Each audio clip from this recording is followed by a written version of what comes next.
Hi, it's Richard Walker here again. I'm running a second video this morning after my breakfast meeting. It's really got me pumped up. I really do recommend networking. It really does get you in the right frame of mind, gets you thinking about business, and it gets you speaking to people in the real world instead of, always thinking therapy and talking to people like myself, of course.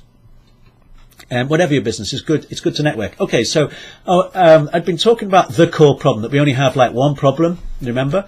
And here's the consequence of that one problem that we all have. So this one guy, it was a case of, let me just remind myself, it was about wanting to be really useful. And he complained about aggravation, didn't like it when there was aggravation with neighbours, and also in connection with relationships. I remember I showed you this list. And so one of the things on his list of what's important to him is being comfortable where I am, which is no angry neighbours, and the first thing is a decent relationship at home, which came to like no aggravation. So there's aggravation again, and aggravation is a waste of time, is what he said. It's inefficient, so he doesn't feel really useful. So when there's an argument going on, it's not about an argument, it's about he's in the place where it's making him feel useless. He's not able to fix it, and you think the argument's about something else. Here's what actually happens. Okay, I'm going to use the whiteboard here to explain.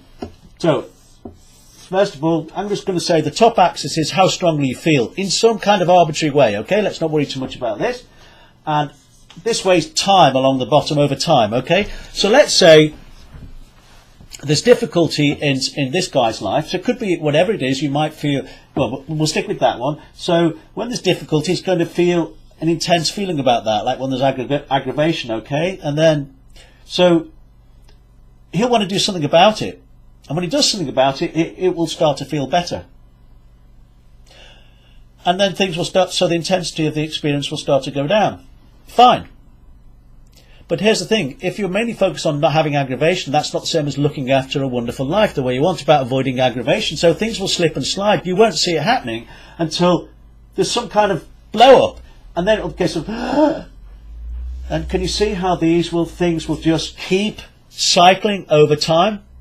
Yeah, and here's another thing. If you're really focusing on something you don't want, which is what our core problems are, the things you want to avoid, like I don't want to be alone, so when I'm not alone I go looking for a relationship. When I've got a relationship, well, I don't feel alone now, which means you take your eye off the ball, which means the relationship starts to have trouble until it's at risk, and then it's all hands to the pump and so on. Or let's say it's important for me to have recognition, so when I don't feel recognised for what I do, I get really intense about it, start doing something about it, get really active until, I'm getting recognition. The minute someone is not recognising for what the guy does, which is what happens because it was about recognition, which isn't the same as looking after the business, then there'll be a blow up, and these things keep repeating. It's always the way.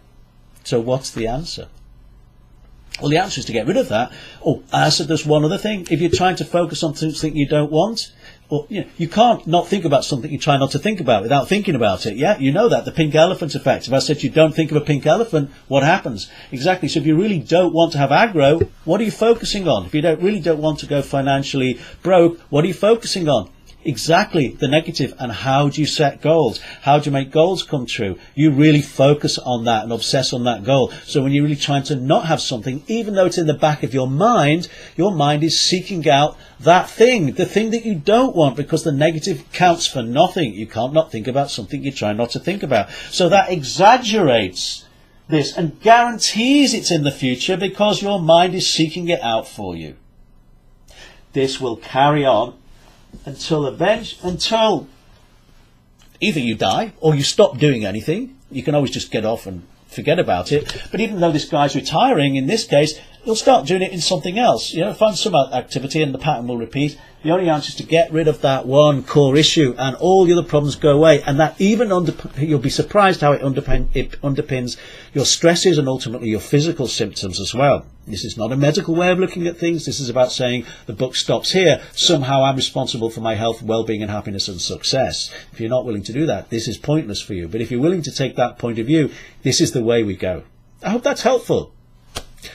Have a good day. If you want to talk about this, get in touch by email or give me a call. I'll happily meet with you and talk about it. But only if you're serious, okay? I mean, because this isn't the kind of thing for everybody. Bye for now.